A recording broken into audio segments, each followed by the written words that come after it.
All right. Everybody should be able to hear me. Yeah, I think if you put your volume off, Okay. then that should be good. Sweet. Except it says our internet connection is unstable. Yeah, I Yeah. was just saying to him yesterday, the internet here yesterday was terrible, but I know there was some sort of like outage or, And Yeah. so I can. But I can't. Awesome. Well, I know everybody here, so thanks for all coming. Yeah, today we're going to just talk about some understanding your small business financials, really going over like the three financial statements that either QuickBooks, Wave Accounting, or any other software or your accountant will be giving you. We're going to keep it pretty high level. Obviously, these financial statements, you can get really deep into the weeds and with like all sorts of different things. We're going to not go into too much detail on it just because every industry is different. Every business is completely different, obviously. But really what we're going to talk about is like understanding how to like read through some of these and then use different key ratios and trends to be able to, make your business more sustainable and make yourself feel like you're actually like tracking your finance as well. So who am I over here? I'm Liam. I'm the Marquette County Small Business Resource Navigator. Goals to help make sense of your organization's number to make smarter business decisions. The main things I want to talk about is like, yeah, financial statements aren't just for tax times. They're like tools to run your business a whole lot better. The easiest way to think about it, or two ways to think about it is like one, kind of like a dashboard of your car. When you get in your car and turn it on, you have all these lights. If you don't know what any of those lights mean, it's really hard to judge if your car is running right. Same with financial statement. If you don't know what anything on your financial statements means, it's really hard to judge if your business is running right. And then on the tracking side, it's kind of like if, for example, like I'm a runner. If I run a mile every single day and don't track any of my times or anything, and at the end of the month I run a 12-minute mile, I have no idea if that's good or bad for me because I didn't time anything else or track anything else throughout the month. So just a little things to kind of like think about as we're going through this. A lot of this will be like a little repetitive with each other too. So the power of knowing your numbers, why financial literacy matters. One, it helps you, catch your problems early, keep a pulse on your business. It helps you like use data to make better decisions and have better outcomes. And it keeps your business sustainable, not just busy. That's a lot of the, no, I wouldn't say the problem with small businesses, but a lot of small businesses are very busy. And it's hard to really tell if that busyness is paying off financially for them or if they're just busy. So financial literacy gives you a little bit of control on that. Yeah. I guess also any questions at any time, like this is a small group, just yell it out. I'd like this to be pretty conversational, so I don't have to listen to myself talk for the next hour. Basically your three key financial statements. The big picture is your income statement. Some people call it a profit and loss. They're interchangeable, it's the same thing. That's going to show you your performance at any given time. And then your balance sheet shows your financial position. These should really be switched. You kind of do an income statement, cash flow statement, and then balance sheet because these flow into this. We'll get that in a little bit. But your balance sheet shows your financial position at any given time, and then your cash flow statement really shows exactly how money moves through your business. There's a lot of like non-cash financials that end up on these on your income statement, for example, that doesn't show cash, and so that's a big problem for small businesses. You can show a lot of profit without showing a lot of cash in your bank account. And obviously cash is great because when a bill comes up, you need cash or some sort of way to pay that. So yeah, quick recap, income statement, did we make money this period? Cash flow statement explains where the money actually went, and then balance statement really shows what you own and what you owe. Yeah. can you share your, Oh, can they not see it on there? yeah, they're not saying it. I think I can, yes. Sorry, Dave. Or David, sorry. I shouldn't assume you go by David.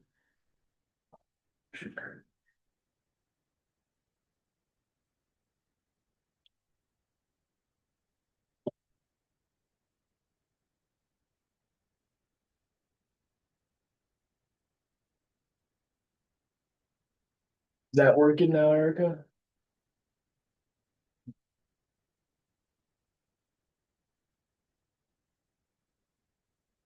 It says it is on my side. Sorry, my computer just, uh.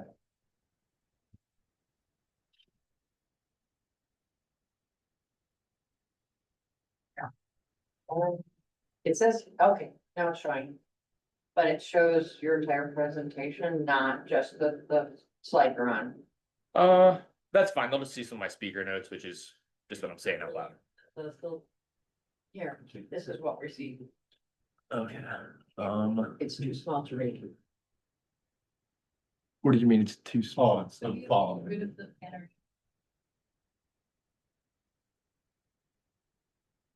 Maybe share the whole screen and then. Yeah, share your screen that you're showing rather than your presentation. There we go.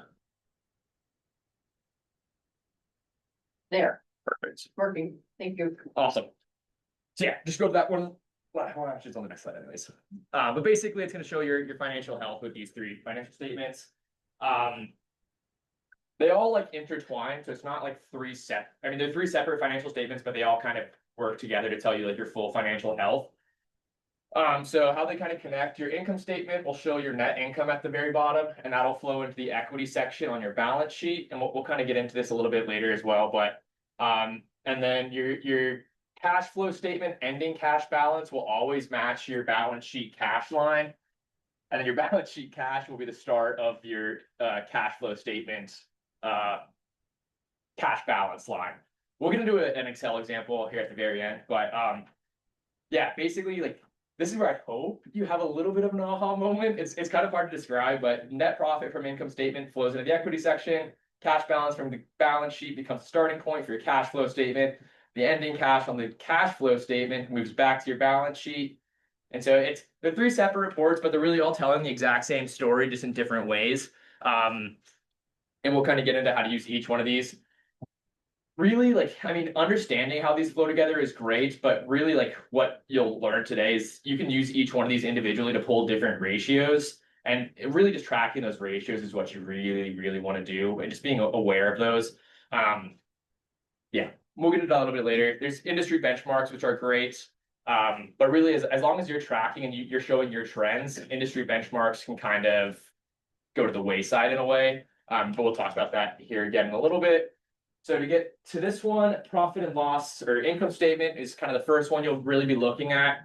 The formula for it is it's your revenue minus expenses equal your profit or your loss. To get your gross profit, it's going to be revenue minus your COGS, which cost of goods sold. That's basically everything that goes in. If you're creating a product, it'd be everything that goes into creation of that product, like any sort of raw materials. Yeah, pretty much raw materials, and like, you know, you can do a lot of other things in there, but the easiest way to describe it is the raw materials that you use to create your product. Gross or net profits really like your gross profit minus any operating expenses. Operating expenses are things that like aren't necessarily tied to your direct sale. So easy ones like rent or utilities that doesn't necessarily, like when I sell you a product, you're not necessarily buying my rent, you're buying my product. Yeah, so this statement really answers like, is this business profitable? Are our margins healthy? And then you can track your expenses to see where those are kind of lining up with your costs or with your price, to see if costs are rising and kind of creeping up, kind of destroying your margins and things like that.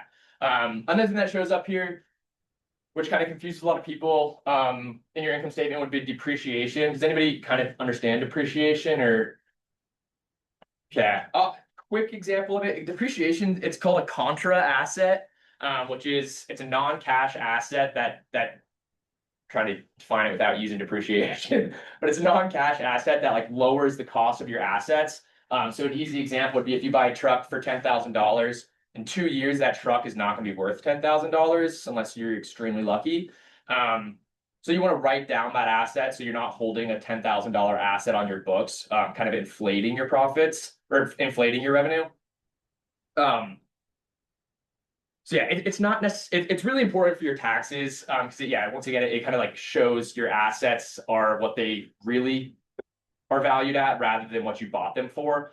So each year, working with an accountant or QuickBooks or Wave, you'll come up with a depreciation schedule, which is usually, you know, your useful life of an asset, and then kind of divide it by that useful life, so you can mark it down each year. So you know, you start at $10,000 truck. Next year it's at 9,000, next year it's 8,000, and it's a contra asset, so it lowers your assets on your income statement. So Does that make sense? It's a little hard to understand, but please ask questions if it doesn't, because I'm happy to continue to explain. Make sense? Make sense? If there's any questions, yeah, because depreciation is a confusing one. Because it's written as an asset, but it subtracts from your assets. It's a confusing piece of accounting, but. Yes, So if you have something that depreciates. Yeah. you Put it in QuickBooks, do you have to set it up as depreciating, um, or does it do that automatically? you would most likely have to set it up to have a depreciation or amortization schedule. So yeah, and there's like different industry benchmarks to say, you know, like if you're, you know, if you're buying like a forklift, you know, you kind of to figure out what you think your useful life of that forklift is, whether that's 10 years, 15 years, 20 years, and then it's a math equation to figure out like, okay, you know, I'm gonna write off $1,000 of this each year because I think that's what it's gonna depreciate each year. It's a really good accountant question too. They can help you out with that a lot, but yeah, it's something you have to set up. QuickBooks won't automatically say like, oh yeah, we're gonna depreciate this asset. And then the IRS will depreciate entirely different. Yeah, that is also true. Yeah. Okay, so you talk with your account. Yeah. And a lot of this, I won't lie, a lot of this presentation is like, here's the base. Your accountant will be able to walk you through this a whole lot deeper with your specific examples and numbers and whatnot. This bottom part's really small, but we'll talk about it later. From your income statement, you'll get ratios such as like your gross profit margin and net profit margin. But we'll talk about those in a later slide.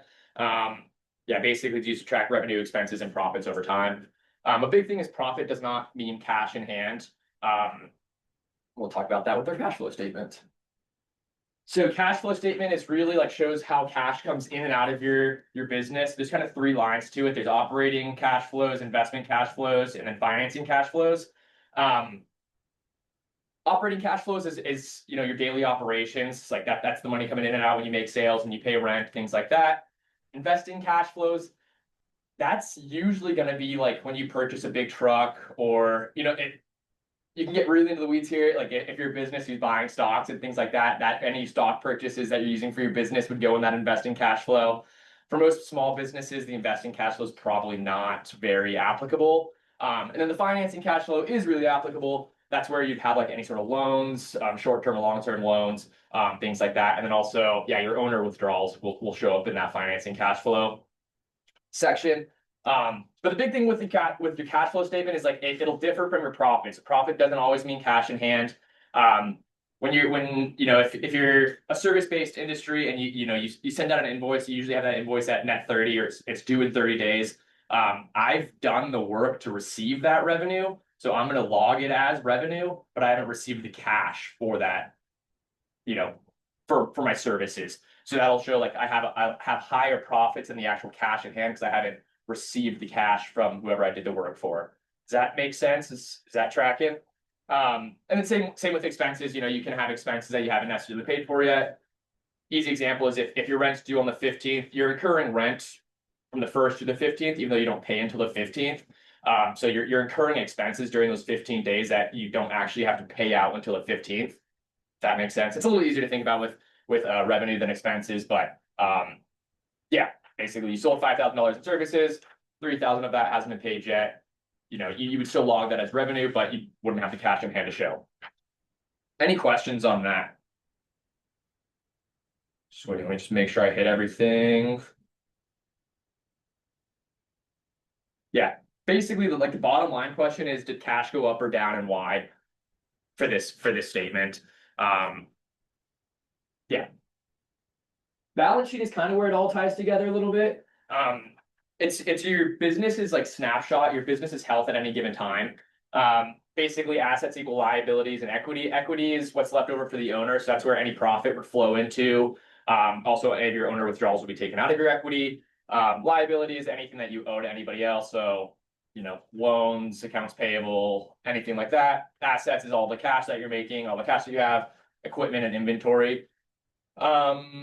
Yeah. Equities, owner's investments, and retained earnings. So retained earnings is like all the profit you've made over time. That sounds like it should be a really huge number, but it's not like all the profit. Like you don't just keep adding to it unless like when you take an owner's withdrawal, your retained earnings will lower. So it's not like, obviously you're not just like saying, oh, I made 5,000 last year, I made 5,000 this year, now I have 10,000. It's like if I took 2,000 out, then I'd only have 8,000 of my retained earnings.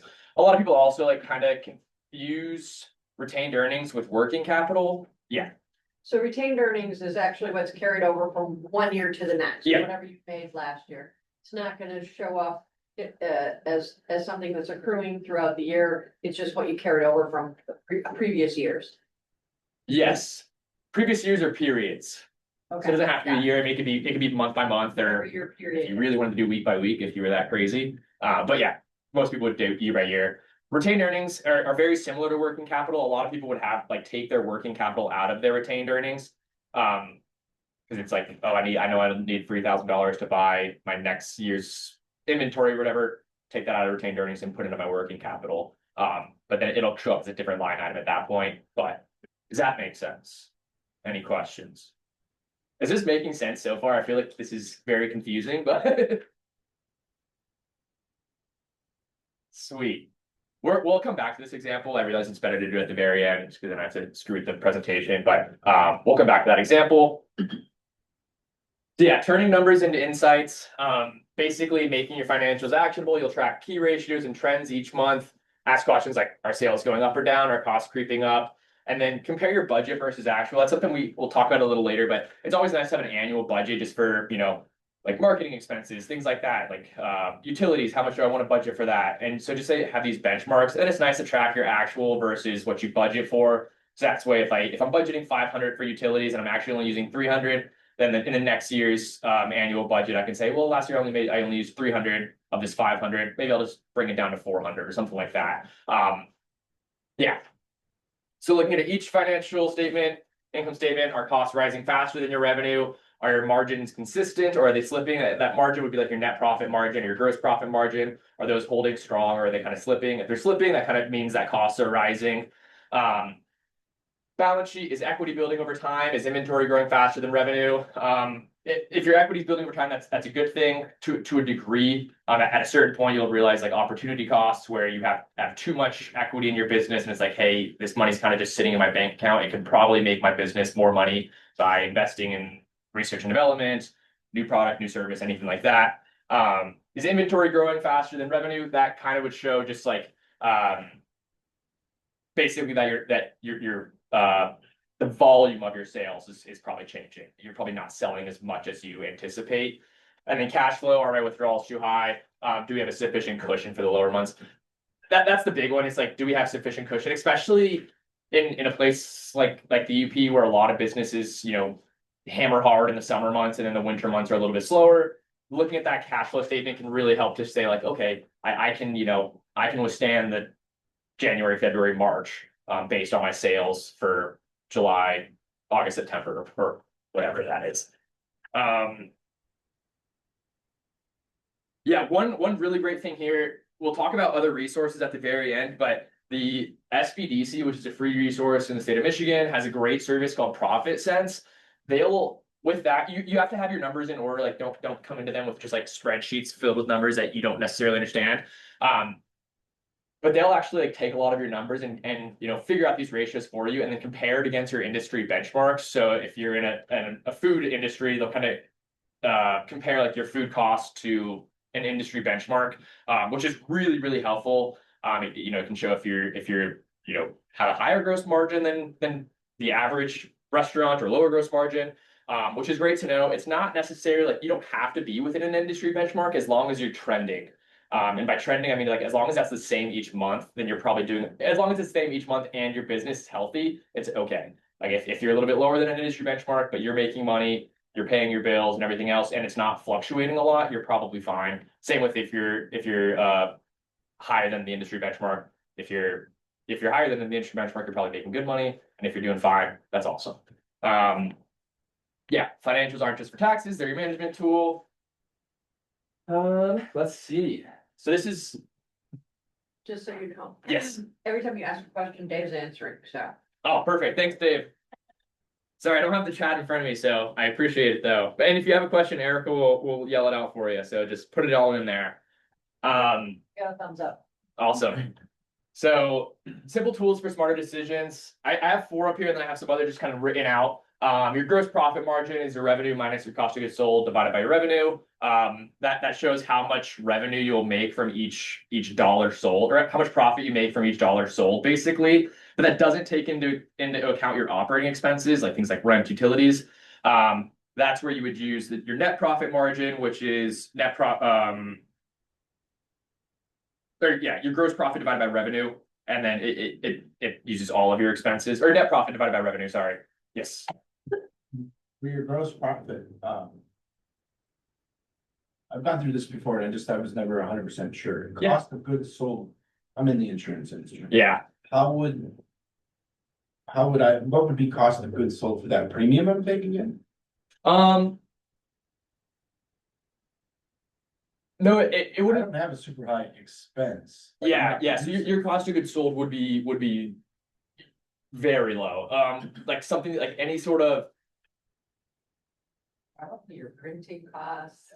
yeah, That's. potential. Oh, it's just the cost of doing business at that, hey? Yeah, Oh, cost of- outside of things like rent and, utilities, keeping the lights on, your salaries are probably not within your cost of goods sold unless, most likely not. Yeah, does that help answer that? Yeah, so the cost of goods sold can kind of be the cost of doing business also. Pretty much, yeah, yeah. And for a service-based industry, your cost of goods sold are probably lower than a product-based industry where you're taking the raw materials and creating a product, but, yeah.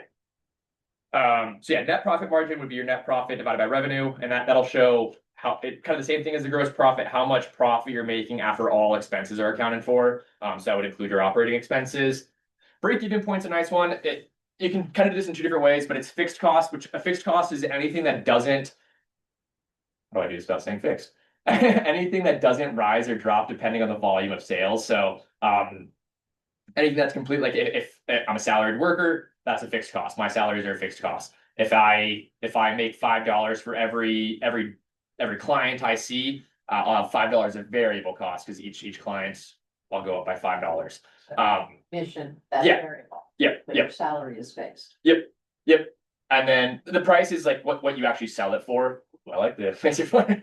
What you actually sell it for. So yeah, that'll you can kind of do this in two different ways too. You can have it show in terms of units, like how many units you need to sell to break even, or you can do like a flat revenue number to say like I need to make $5,000 before I actually start making any profit, or you can say I need to sell 30 widgets before I start making a profit. Does that make sense? Any questions on that? Yes. How do you figure those numbers when you have things that sell for different prices? Yeah, you would do a break even probably on. So this price would kind of become like the price of everything. It'd be a total number of everything you're selling, and you have your total variable costs, and then total fixed cost, and that would show your total break even point. If you want to do it by unit, then you would only do it by unit. You would only have for Dandelion, I sell it for $2.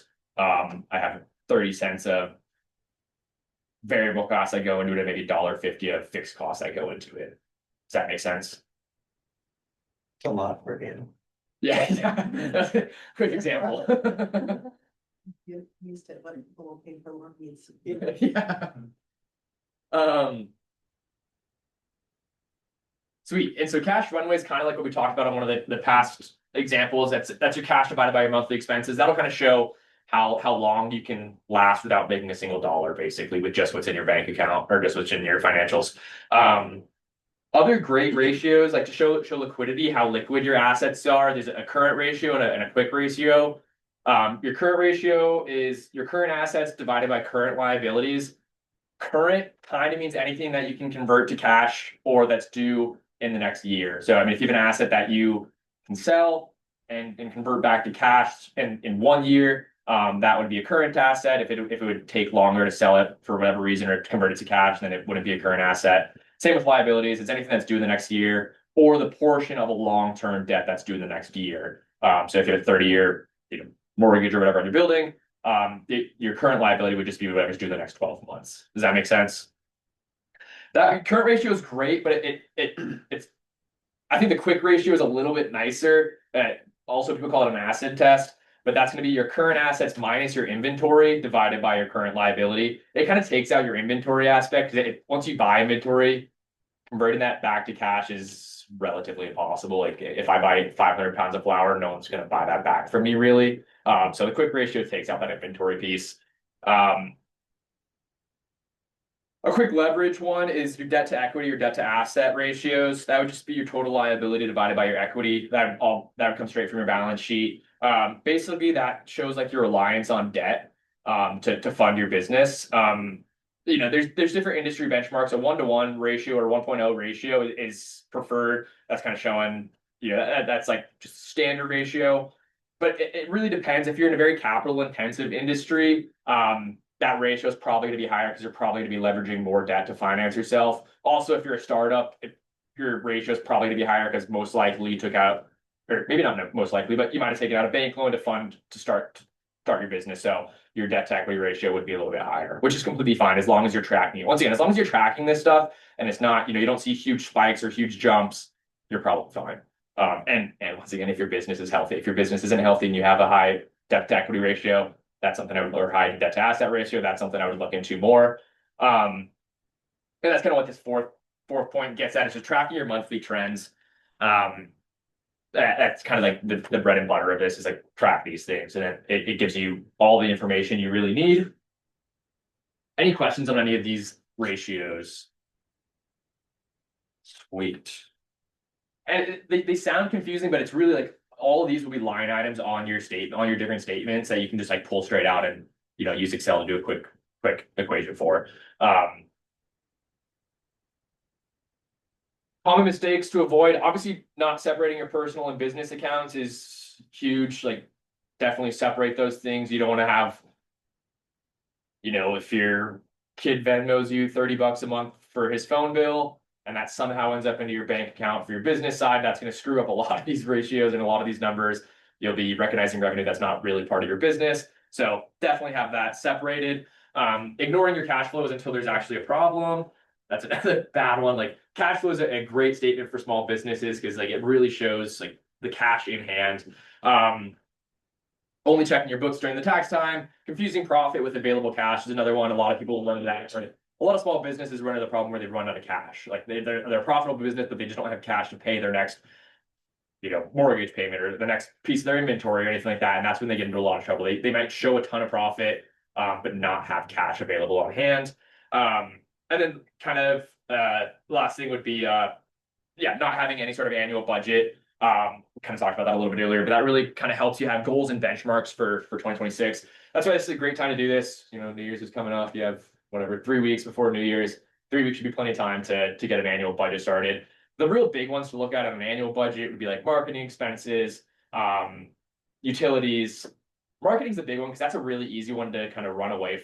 Like, it's very easy to overspend on marketing, which isn't bad to spend money on marketing. Definitely, it pushes your business out, but just make sure you're spending, proportionally with what you can actually spend on marketing. So keeping that tracked is a huge one. Basically, your accountant handles compliance, but you're responsible for the decisions. A good accountant will help walk through a lot of this strategically and say, hey, you're holding too much equity right now. Like, this money could be used a lot better somewhere else, whether it's within the business or just in your personal life, and maybe have you take an owner's withdrawal. You're responsible for the decisions, though. Like, your accountant, like, their scope of work technically ends at keeping you in compliance. So yeah, just something to think about there. Local resources. I'm sure you guys are all very well connected already. We see you guys at a lot of these things, but Michigan SBDC, that profit sense thing is great to just kind of talk to them through it. It's a free resource to you guys. All these are free resources. But yeah, that's a great one. The LSCP and the Weston Economic Hub. Come in here and you can set up meetings with any of the business specialists or myself or anybody else. That might be able to help accelerate UP. Alex would be great to walk through annual budgets, and he loves marketing, so he'll definitely talk you through the marketing aspect and say, hey, you might not want to spend $300 this month on Facebook ads because that's not probably, helping you that much, or vice versa. Maybe it is really helping you and whatnot. Central UP Small Business Support Hub, that's me. I do these presentations. That's where I help. But if you need help, actually, we have a new program called Wildcat Consulting. It's a really cool one. It's a group of students from Northern, headed up by Dr. Corinne Bodman. And they have a whole list of different services they can help provide, from marketing plans, industry research. They can help. They won't do your accounting for you, but they can help with a lot of these ratios.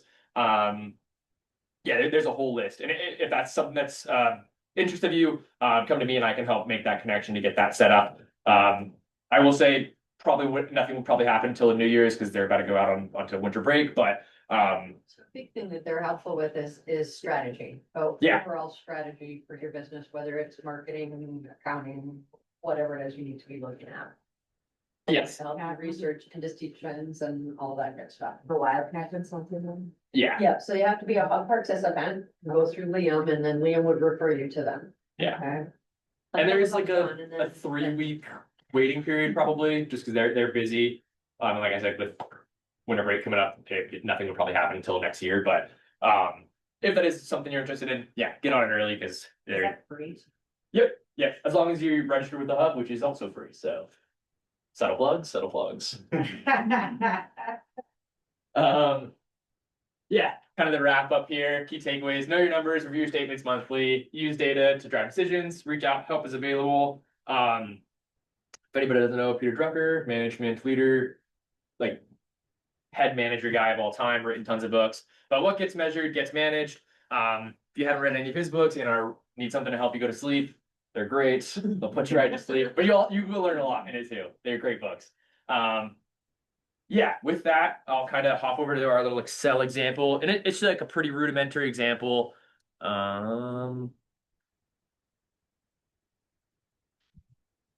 Let me get back to sharing my screen.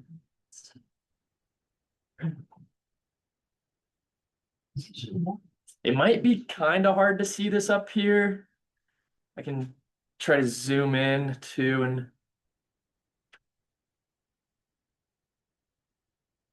Yeah, it's gonna be hard to see. Yeah. Oh, here it comes. Yeah, There it is.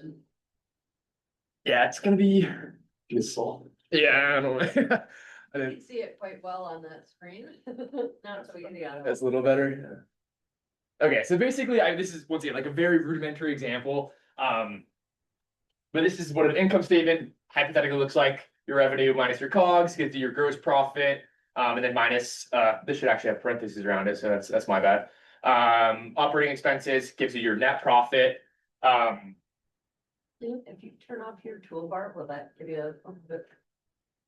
Probably.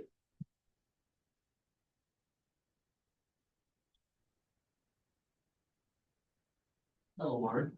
Yeah. Yeah. And so then you have your statement of cash flows. So that's where, this is like the beginning this flows up here for your next time period. And then you'll have your operating cash flows. That's usually going to be cash coming in. Investing cash flows and financing cash flows are usually money going out unless you're making money on investments, which in a small business, like unless you're investing in stocks within your small business, or investing in some other, like if you have money in a money market account or something like that, that'll also probably be negative because most times you're going to be spending money out of there. Financing cash flows, once again, are probably mostly going to be negative because that's usually what's coming out of as a bank loan or anything like that. That'll give you your net cash change, which, those two numbers, 10,000 plus 1,000 is 11,000. Your ending cash flow flows up to your asset line. Yeah, and so you'll see we have a $5,000 delta between net profit and total assets. What that's coming from is this accounts receivable line. It's not perfect because, in this example, I put in $5,000 of accounts receivable for this period. So you had 9,000, or this service business LMNOP had $9,000 worth of accounts receivable from the previous period, plus the 5,000 from this current period gets you the $47,000 of total assets, which is going to be $5,000 higher than your net profit. Does that make sense now? We have, yes. Because we're waiting there to receive that money, so that's the difference. Yeah, and so like you can also tell with like your operating cash flows and your net profit, there's a $5,000 delta because there's $5,000 of, I'm really blocking all this, but I have a laser. Yeah, there's a $5,000 delta because there's $5,000 that we haven't realized in cash flow. And so that's why there's that difference there. Everything else is pretty straightforward. Accounts payable, that's just like things you're gonna be owing. Short-term loan, that could be anything from, a car loan in your business or anything, any other business or any other loan that you take out. Gives you your total liabilities. Yeah, these numbers are kind of just like, once again, they're kind of in a way made up, but you started with $14,000 of equity. That could be the $14,000 that you put in to start your business. And then you bring over your net profit, and then, in our example, our owner took out $25,000 for tuition. Yeah, so you end with $32,000 of ending equity. So then your liabilities plus your equity equals $47,000, which ties out. So you basically want these two numbers to tie out and then this to tie to here. And as long as that's pretty much working, your financial statements are working right. If that's not working, there's most likely some sort of accounting issue, which can take 5 minutes to solve or 3 hours to solve. Any questions on that? And I do have like some speaker notes to make sure I covered everything. But yeah, revenue shows what your business earned, expenses what it costs to operate your business, bottom line net profit tells if your business made money or not. Once again, net profit is not the same as cash in the bank. You move on to your income statement. Operating cash flow shows the cash generated from daily operations. I talked about the $5,000 delta. Investing cash flow shows long-term purchases like equipment or property. Buying those items reduces cash but doesn't show up as an expense because it's not treated as an asset. Financing cash flow shows money between the business and the owner or lender. Owner withdrawals show up here as they're not treated as an expense and only reduce cash or don't reduce cash and equity. Net change in cash flows will flow up to the balance sheet like we talked about. Balance sheet is a snapshot of your business at a time. Assets are what you own. Think cash, equipment, inventory, accounts receivable. And then liabilities are what you owe. Loans, accounts payable, credit cards, things like that. Equity is what's left over for the owner. That includes your owner's initial investment, plus any profits made from the business, minus any owner withdrawals. Yeah. Yeah, and kind of going back to like the equity aspects, it's great to have your equity start growing. At a certain point, you'll want to figure something else out to do with that money. You don't want your equity to just grow indefinitely. That probably means you're not investing in any sort of innovation or research and development to kind of make your products better, make your service better, increase efficiency in some aspect, anything like that. So any questions on that? That was a lot of financials. Are you ready for lunch now?